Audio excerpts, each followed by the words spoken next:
other distilleries would tend to use port casks as a finishing cask, or sauterne as well. Why do you prefer to use them for full maturation? Because this is only matured in port casks, isn't it? It's not a finish, it's only been matured. When we set out, it was always about being slightly different and wanting to do full maturation in different cask types, experimental cask types. And it was something that I set out to do from the very first year. And it was something different then. It's certainly not quite so different now, because a lot of distilleries are starting to do full maturation, but they tend still to do finishes as a whole.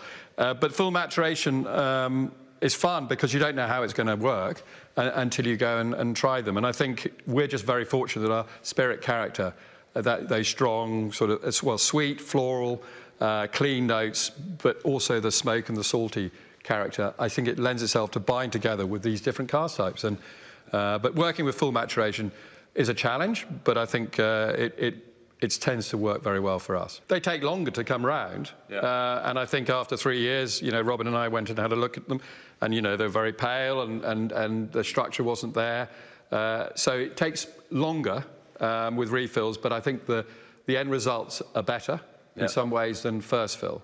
And you say refills, but the first time we used them, they were only used for 3 years, weren't they? So, well, 4 years potentially, some of the casks with the second release.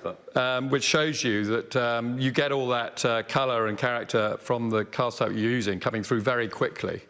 And with refills, it just takes longer to bring all the flavours out.